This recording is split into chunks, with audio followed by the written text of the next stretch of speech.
सत श्री अकाल जी। एनडीटीवी के एनआरआई पंजाब शो की शुरुआत आज एक बड़ी खबर से करेंगे जो डिपोटेशन को लेकर आ रही है। अमेरिका से भारतीयों को लेकर एक और विमान अमृतसर पहुंच चुका है। इस बार 119 भारतीयों को लेकर अमेरिका से ये विमान आया है। 119 भारतीयों में से 67 भारतीय पंजाब से हैं, जबकि 33 हरियाणा से, 8 भारतीय गुजरात के रहने वाले बताए जा रहे हैं, जबकि 3 यूपी से हैं। 2 भारतीय नागरिक गोवा, महाराष्ट्र और राजस्थान से थे और एक हिमाचल प्रदेश और जम्मू कश्मीर से है। एनआरआई भारतीयों से जुड़ी इस वक्त ये बड़ी खबर आप देख रहे हैं। अमेरिका से 119 भारतीयों को लेकर दूसरा विमान अमृतसर पहुंचा है। इस खबर पर ज्यादा जानकारी के लिए हमारे साथ अंकुर कपूर जुड़ गए हैं। अंकुर जी, अमेरिका से भारतीयों को लेकर जो दूसरा विमान आया है उस पर अपडेट क्या है? जल्दी से एनआरआई दर्शकों को बताइए। इस समय हम मौजूद हैं यहाँ अमृतसर के एयरपोर्ट के नजदीक, जहां पर अमेरिका से डिपोर्ट हुए हैं। यहाँ पर 119 भारतीयों, कुछ ही समय में यहाँ पर जो विमान है वो लैंड होने जा रहा है। पंजाब के जो मुख्यमंत्री भगवंत सिंह मान हैं, वो भी यहाँ पर भारतीयों को लेने के लिए पहुंच गए हैं। उनके साथ अब कुछ समय बाद ही अब जो केंद्रीय मंत्री रवनीत सिंह बिट्टू हैं, वो भी यहाँ पर अमृतसर पहुंच चुके हैं। लेकिन अभी जो सूत्रों से हमें जानकारी मिली है कि 119 जो भारतीय यहाँ पर सामने आ रहे थे, अब 116 भारतीयों की यहाँ पर लिस्ट सामने आई है, जिसमें 67 जो लोग हैं वो पंजाब से बताए जा रहे हैं, 33 हरियाणा से बताए जा रहे हैं, 8 गुजरात से बताए जा रहे हैं और आसपास के महाराष्ट्र और आसपास के और भी जो लोग हैं वो यहाँ पर 116 की गिनती यहाँ पर नजर आ रही है, जो भारतीय अमेरिका से डिपोर्ट होकर यहाँ पर पहुंच रहे हैं। अंकुर जी, इस बार जो 119 लोग आए हैं उनमें से कहां से कितने लोग हैं, क्या अपडेट है? जी बिल्कुल, जो अभी सूचना मिल रही थी कि 119 भारतीय जो अमेरिका से डिपोर्ट होकर यहाँ अमृतसर में लैंड होने जा रहे हैं, तो उनकी जो संख्या है वो सूची अभी सामने आई है कि 116 लोगों की सूची सामने आ रही है जो अमेरिका से डिपोर्ट होकर जा रहे हैं, जिसमें 67 पंजाब से बताए जा रहे हैं, 33 हरियाणा से बताए जा रहे हैं, 8 गुजरात से बताए जा रहे हैं, 3 लोग उत्तर प्रदेश से बताए जा रहे हैं और आसपास के जो 2 और एक लोग हैं वो उत्तर प्रदेश जम्मू कश्मीर के भी बताए जा रहे हैं। तो अभी जो फिलहाल जो संख्या है वो 116 बताई जा रही है जो डिपोर्ट होकर अमृतसर लैंडिंग पहुंचने वाली है। अंकुर जी, फर्जी एजेंट्स के खिलाफ पंजाब में क्या कार्रवाई हो रही है? जी बिल्कुल, अगर हम यहाँ बात करें पंजाब में, तो पंजाब में इमिग्रेशन कंसल्टेंटों के खिलाफ यहाँ पर पंजाब सरकार काफी सख्त नजर आ रही है, क्योंकि बात करें पंजाब सरकार के पास काफी डाटा इकट्ठा हुआ है। जो अमेरिका से डिपोर्ट होकर इस समय यहाँ पर पंजाब में जो लोग पहुंचे हैं, उनसे काफी एजेंटों के बारे में पता लगा है जो डोंकी के थ्रू यहाँ पर उन लोगों को अमेरिका डिपोर्ट कर रहे थे। तो उन काफी लोगों की यहाँ पर जो इमिग्रेशन कंसल्टेंट है उनकी यहाँ पर काफी संख्या के साथ यहाँ पर इमिग्रेशन सेंटरों पर छापेमारी की गई है। छापेमारी में यहाँ पर जो कंसल्टेंटों के पास से कई तरह के पासपोर्ट बरामद किए गए हैं, उनके आधार कार्ड और कई लाखों की यहाँ पर नकदी भी यहाँ पर काफी बरामद की गई है। तो इन सारी चीजों को लेकर जो पंजाब सरकार है वो इमिग्रेशन कंसल्टेंटों के ऊपर काफी सख्त नजर आ रही है। जी, पंजाब की भगवंत मान सरकार डिपोर्ट होकर आए लोगों को कैसे सपोर्ट कर रही है, ये भी बताइए। जी बिल्कुल, अगर हम बात करें यहाँ पर पंजाब सरकार की, तो पंजाब सरकार अमेरिका से जो डिपोर्ट होकर आए नौजवान हैं उनके साथ यहाँ पर काफी अच्छा सपोर्ट कर रही है। क्योंकि हम बात करें जैसे ही इनका दल यहाँ पर पहुंचता है, तो जो पंजाब के एनआरआई मंत्री कुलदीप सिंह धालीवाल हैं, वो यहाँ पर नौजवानों के एक जत्थे से मिले, नौजवानों को समझाया कि किसी भी तरीके से गैर कानूनी तरीके से डंकी के थ्रू अमेरिका मत जाएं, पंजाब में रहें, पंजाब में उनके लिए व्यवसाय बहुत अच्छे हैं और किसी भी तरीके से वो लोग गलत तरीके से डंकी ना करें। तो पंजाब सरकार यहाँ पर नौजवानों को काफी सपोर्ट कर रही है और उनको समझा भी रही है कि यहाँ पर पंजाब में रहकर आप अच्छा व्यवसाय करें और पंजाब सरकार उनके लिए कल जो भी वो योग्यतापूर्ण होंगे उनके लिए नौकरियों का भी इंतजाम करेंगी कि किसी भी प्रकार से कोई भी युवा भटकता हुआ पंजाब अमेरिका से डिपोर्ट होकर डंकी के रास्ते से ना जाए। तो पंजाब सरकार इस समय यहाँ पर नौजवानों के जो डिपोर्ट होकर नौजवान आए हैं उनका काफी सहयोग कर रही है। जी, खबरों में आगे बढ़ते हैं। भारत के प्रधानमंत्री नरेंद्र मोदी ने अपनी अमेरिका यात्रा के दौरान यूएस से डिपोर्ट किए जा रहे भारतीयों के बारे में बात की थी। उन्होंने कहा था कि इंडिया सभी भारतीयों को वापस लेने के लिए तैयार है। इसके साथ ही उन्होंने इसके लिए फर्जी एजेंट्स को भी जिम्मेदार ठहराया था। क्या कुछ कहा था प्रधानमंत्री नरेंद्र मोदी ने, आप खुद सुनिए। सवाल सिर्फ भारत का नहीं है, वैश्विक रूप से हम इस मत के हैं कि गैर कानूनी तरीके से जो लोग दूसरे देशों में होते हैं उनको वहां रहने का कोई कानूनी अधिकार तो है नहीं। जहां तक भारत और अमेरिका का सवाल है, हमने हमेशा कहा है कि जो वेरीफाइड होगा, कि जो सच्चे अर्थ में भारत का ही नागरिक होगा, वो अगर अमेरिका में गैर कानूनी तरीके से रहता है तो उसको वापस लेने के लिए भारत तैयार है। लेकिन बात हमारे लिए वहां से रुकती नहीं है। ये सामान्य परिवारों के बच्चे होते हैं, उनको बड़े बड़े सपने दिखाए जाते हैं और उनको ज्यादातर ऐसे होते हैं उनको गुमराह करके लाया जाता है। और इसलिए ये ह्यूमन ट्रैफिकिंग में जुड़े हुए पूरे इकोसिस्टम पर हमने वार करना चाहिए। और अमेरिका और भारत मिल करके हमारी कोशिश है और हमारी कोशिश रहनी चाहिए कि इस प्रकार की पूरी इकोसिस्टम को हमें जड़ मूल से नष्ट करना चाहिए, ताकि ह्यूमन ट्रैफिकिंग बंद हो और गरीब लोगों को जो अपनी धन दौलत बेच करके ऐसे बड़े बड़े सपने दिखा करके उनको अंधेरे में रख करके ले जाया जाए, उनके साथ भी अन्याय है। और इसलिए हमारी बड़ी लड़ाई उस पूरे इकोसिस्टम के खिलाफ है। और मुझे विश्वास है कि राष्ट्रपति ट्रंप भी इस इकोसिस्टम को खत्म करने में भारत का पूरा सहयोग करेंगे। अब आपको डिपोटेशन के दर्द की एक दास्तां सुनाते हैं। अमृतसर के एक युवक को जमीन बेचकर कर्जा लेकर परिवार ने बाहर भेजा था, लेकिन फेक एजेंट्स ने डंकी रूट पर उसे धकेल दिया। 1 साल बाद जैसे तैसे युवक अमेरिका में दाखिल हुआ तो 15 दिन के अंदर ही उसे डिपोर्ट भी कर दिया गया। अब परिवार को समझ नहीं आ रहा कि वो लाखों का कर्ज कैसे चुकाएंगे। अमेरिका में अवैध तरीके से रह रहे 119 भारतीयों को लेकर एक और विमान अमृतसर एयरपोर्ट पर उतरा। डिपोर्ट किए गए 119 भारतीयों में से 100 लोग तो अकेले पंजाब और हरियाणा से थे। आइए एक बार जानते हैं कि कहां से कितने लोग थे। 67 लोग पंजाब से थे, 33 हरियाणा से, 8 गुजरात से, 3 यूपी से, गोवा, महाराष्ट्र और राजस्थान से 2-2 लोग थे, जबकि हिमाचल और जम्मू कश्मीर से 1-1 लोग। इस बार जो लोग डिपोर्ट होकर आए हैं उनमें से एक पंजाब के अमृतसर जिले के भुल्लर गांव का युवक गुरजिंदर सिंह भी है, जो पिता के निधन के बाद अपने घर की गरीबी दूर करने के लिए अमेरिका गया था। गुरजिंदर करीब 1 साल पहले घर से अमेरिका के लिए निकला था, लेकिन एजेंट्स ने डंकी रूट पर डाल दिया। इसके बाद डंकी रूट का खतरनाक सफ़र तय कर वो किसी तरह अपनी जान बचाकर 15 दिन पहले ही अमेरिका पहुंचा था, लेकिन अब उसे डिपोर्ट कर दिया गया है। परिवार के सदस्यों में उसकी 2 बहनें और एक विधवा माँ हैं। घर के हालात देखकर साफ पता चलता है कि गरीबी ने ही गुरजिंदर सिंह को विदेश जाने के लिए मजबूर किया होगा। इसके लिए उसने अपनी ज़मीन भी बेची, 50 लाख रुपए किसी तरह इकट्ठा किए, कर्जा भी लिया रिश्तेदारों से, लेकिन फर्जी एजेंट्स के चक्कर में अब सब बर्बाद हो गया। परिजनों को समझ नहीं आ रहा कि वो अब क्या करें। तो अमेरिका च गया ही साल को गया घरों गया ਨੂੰ। पूरे घੱਟ साल तो। ਇਹ ਕਿੰਨੇ ਭਰਾ ਨੇ ਗੁਰਜਿੰਦਰ ਹੋਣੀ? एक भरा है 2 भैणां ने। हाँ जी।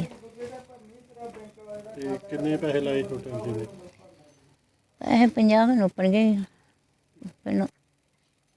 पैसे इदां ही कुछ पैली विच ही कुछ फड़ फड़ा के कर्जा कुर्जा चुक के ते फिर बनाया। घर च गरीबी हिसाब नाल कोई आमदन कोई है नहीं, कुछ नहीं। हाँ जी, डैडी इन्हां दी पहलों डैथ हो गई, 9 च हो गई है। हाँ जी, उदों बाद फिर इदां ही छोटे ही इदां ही पाड़े पूरे चलो टाइम पास किया। तो हुण गया सी बाहर भी, चलो बाहर जाना, चलो भैणां दे विआह भी करने, ते नहीं वो गल बनी। फिर उधरों हुण वापस जाना भेजता। घर दी हालत ते माड़ी है। घर कहंदा भी बनावांगे, फिर बाद च नाल भैणां दे विआह करांगे, इस करके गया ही ते नहीं गल बनी। फिर हुण वापस भेजता उन्होंने। ਕੀ ਲੱਗਦਾ ਗੁਰਜਿੰਦਰ ਸਿੰਘ? ਮੇਰਾ ਗੁਰਜਿੰਦਰ ਭਰਾ ਸੀਗਾ। ਹਾਂਜੀ। ਹਾਂਜੀ, ਕਦੋਂ ਕਦੋਂ ਗਿਆ ਬਾਹਰ ਤੇ ਕੀ? ਇਹਨੂੰ ਸਾਲ ਹੋ ਚੱਲਿਆ ਜੇ ਰਸਤੇ 'ਚ ਭਟਕਦਾ ਰਿਹਾ। ਏਜੰਟਾਂ ਨੇ ਕਿਹਾ ਵੀ 1 ਨੰਬਰ 'ਚ ਭੇਜਾਂਗੇ, ਪਰ ਉਹਨਾਂ ਨੇ 2 ਨੰਬਰ 'ਚ ਹੀ ਭੇਜਿਆ ਤੇ ਰਸਤੇ 'ਚ ਸਾਲ ਲੱਗ ਗਿਆ ਇਹਨੂੰ। ਅੱਛਾ। ਅਸੀਂ ਸੋਚਿਆ ਵੀ ਚਲੋ ਜਾਊਗਾ, ਕਮਾਈ ਕਰੂਗਾ, ਘਰ ਦੇ ਹਾਲਾਤ ਵਧੀਆ ਹੋ ਜੂਗੇ, ਪਰ ਹੁਣ ਪਤਾ ਲੱਗਿਆ ਵੀ ਉਹ ਵਾਪਸ ਹੀ ਆ ਰਿਹਾ। ਹਾਂਜੀ, ਖਿਆਲ ਤੇ ਇਹੀ ਆ ਵੀ ਚਲੋ ਘਰ ਦੀ ਹਾਲਤ ਮਾੜੀ ਹੀ, ਹੁਣ ਕੁਛ ਸਰਕਾਰ ਸਾਡਾ ਵਧੀਆ ਕਰੇ, ਚਲੋ ਜਿਹੜਾ ਪੈਸਾ ਧੇਲਾ ਲੱਗਾ ਹੋਇਆ ਵਾਪਸ ਕਰੇ ਸਾਡਾ। ਘਰ ਦੇ ਹਾਲਾਤ ਵੇਖ ਲਓ ਤੁਸੀਂ, ਇਸ ਤਰ੍ਹਾਂ ਦੇ ਮਾੜੇ ਹੀ ਆ। ਮਾਂ ਨੇ ਵਿਚਾਰੀ ਨੇ ਪਾਲੇ ਔਖੇ ਸੌਖੇ, ਉਹਨੇ ਆਖਿਆ ਵੀ ਚੱਲ ਉਹ ਮੁੰਡਾ ਮਗਰ ਏਜੰਟ ਨੇ ਲਾ ਲਿਆ, ਉਹਨੇ ਆਖਿਆ ਵੀ ਮੈਂ ਤੁਹਾਨੂੰ 1 ਨੰਬਰ 'ਚ ਘੱਲੂੰ, ਤੇ ਜਾੜ ਪਜਾੜ ਕੇ ਉਹਨੇ ਰਾਹ 'ਚ ਰੱਖਿਆ। ਕਈ ਚਿਰ ਸਾਲ ਹੋ ਗਿਆ ਉਹਨੂੰ ਧੱਕੇ ਧੋੜੇ ਖਾਣ ਡਿਆ ਵਿਚਾਰਾ, ਤੇ ਜਹਾਰ ਕੇ ਨੰਗਿਆ ਹੀ ਨੰਗਿਆ ਤਾਂ ਉਧਰ ਪੁਲਿਸ ਦੇ ਕਾਬੂ ਆ ਗਿਆ, ਉਹਨਾਂ ਰਿਪੋर्ट करके ਇਹਨੂੰ ਭੇਜਤਾ। हाँ जी। तो ये थी कहानी अमृतसर के भुल्लर गांव के गुरजिंदर सिंह की। ऐसे ही वो सभी लोग हैं जो अपना सब कुछ दांव पर लगाकर अमेरिका गए थे, लेकिन फर्जी एजेंट्स ने उनके साथ धोखा कर दिया, जिसके बाद उनका सब कुछ अब खत्म हो गया है। आपको बता दें कि इससे पहले भी एक विमान अवैध भारतीय प्रवासियों को लेकर अमृतसर पहुंचा था। पिछली बार 104 भारतीयों को डिपोर्ट किया गया था, इस बार 119 लोग डिपोर्ट होकर आए हैं। तो ये थी अमृतसर से हमारे संवाददाता अंकुर कपूर की रिपोर्ट। पंजाब में तख्त श्री दमदमा साहिब के जत्थेदार ज्ञानी हरप्रीत सिंह को उनके पद से हटा दिया गया, लेकिन यहाँ सवाल है कि क्या ये धार्मिक फैसला है या इसके पीछे कोई सियासी चाल है। देखें ये बड़ी खबर। सोचिए, सिख समुदाय की सबसे बड़ी संस्था SGPC और उसके सबसे अहम फैसलों में से एक तख्त श्री दमदमा साहिब के जत्थेदार ज्ञानी हरप्रीत सिंह को उनके पद से हटा दिया गया। लेकिन असली सवाल यह है कि क्या यह धार्मिक फैसला है या इसके पीछे कोई सियासी चाल चली गई। क्या कारण था कि SGPC ने अचानक जत्थेदार को बर्खास्त कर दिया। क्या उनके खिलाफ आरोप इतने गंभीर थे या फिर यह किसी बड़ी राजनीतिक साजिश का हिस्सा था। और सबसे अहम, क्या सुखबीर सिंह बादल को तनखैया घोषित करना ही इस बर्खास्तगी की असली वजह बना। आज हम आपको इस पूरी कहानी की हर एक कड़ी समझाने वाले हैं। सियासत, विवाद, आरोप और निष्कासन तक का पूरा सफर। नमस्कार, मैं हूं सिद्धार्थ प्रकाश। यह कहानी सिर्फ किसी धार्मिक पद से हटाए जाने की नहीं है, बल्कि इसमें धर्म और राजनीति की वो उलझी हुई गुत्थी है जो पंजाब की सिख राजनीति में काफी समय से देखी जा रही है। शिरोमणि गुरुद्वारा प्रबंधक कमेटी यानी SGPC ने ज्ञानी हरप्रीत सिंह को तख्त श्री दमदमा साहिब के जत्थेदार पद से हटा दिया। उनकी जगह ज्ञानी जगतार सिंह को नया जत्थेदार बना दिया गया। लेकिन SGPC के इस फैसले ने सवाल खड़े कर दिए हैं। क्या यह फैसला किसी दबाव में लिया गया? क्या हरप्रीत सिंह को सच्चाई का साथ देने की सजा दी गई? चलिए इस पूरे विवाद की जड़ में जाते हैं। SGPC की कार्यकारी समिति ने अमृतसर में एक अहम बैठक की, जिसमें 3 सदस्यीय जांच कमेटी की रिपोर्ट को स्वीकार कर लिया गया। इस रिपोर्ट में ज्ञानी हरप्रीत सिंह के खिलाफ लगे आरोपों को सही माना गया। अब सवाल यह उठता है कि ये आरोप थे क्या। दरअसल 18 साल पुराने एक घरेलू विवाद का मामला सामने आया था, जिसमें ज्ञानी हरप्रीत सिंह पर आरोप था कि उन्होंने अपनी साली के वैवाहिक जीवन में हस्तक्षेप किया, जिससे उसका तलाक हो गया। यह शिकायत मुक्तसर के रहने वाले गुरप्रीत सिंह ने दर्ज करवाई थी। उनका कहना था कि हरप्रीत सिंह ने अपनी साली को भड़काया, जिससे उनका तलाक हो गया और उनके खिलाफ अपनी ताकत और प्रभाव का गलत इस्तेमाल किया। यही आरोप उनके खिलाफ जांच के लिए 3 सदस्यीय कमेटी को सौंपा गया था, जिसने अपनी रिपोर्ट में इन आरोपों को सही माना और फिर SGPC ने उन्हें उनके पद से हटा दिया। SGPC की कार्यकारी बैठक में कुल 13 सदस्य मौजूद थे, जिनमें से 3 सदस्यों ने इस फैसले का विरोध किया। ये 3 सदस्य थे अमरीक सिंह, परमजीत सिंह रायपुर, जसवंत सिंह।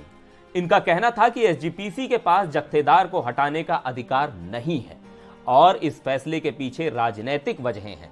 इन्होंने जत्थेदार ज्ञानी रघबीर सिंह के एक पुराने बयान का हवाला भी दिया, जिसमें उन्होंने कहा था कि जत्थेदार पर कार्रवाई मर्यादा में रहकर ही की जानी चाहिए। अब कहानी यहां और दिलचस्प हो जाती है। 2 दिसंबर 2024 को अकाल तख्त साहिब के जत्थेदारों ने पंजाब के पूर्व उप मुख्यमंत्री और शिरोमणि अकाली दल के प्रमुख सुखबीर सिंह बादल को तनखैया घोषित कर दिया था।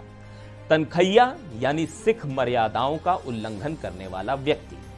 सिर्फ सुखबीर बादल ही नहीं, बल्कि उनकी सरकार के कई बड़े मंत्रियों को भी दोषी ठहराया गया था। इन सभी को सजा के तौर पर गुरुद्वारे के शौचालय साफ करने, झाड़ू लगाने और बर्तन धोने का हुक्म दिया गया। अब SGPC पर शिरोमणि अकाली दल का बड़ा प्रभाव रहता आया है। ऐसे में सवाल उठने लगे कि क्या SGPC ने दबाव में आकर हरप्रीत सिंह को हटाया। जब एसजीपीसी ने उन्हें हटाने का फैसला लिया तो ज्ञानी हरप्रीत सिंह ने कहा कि मुझे पहले से अंदाजा था कि ऐसा होगा।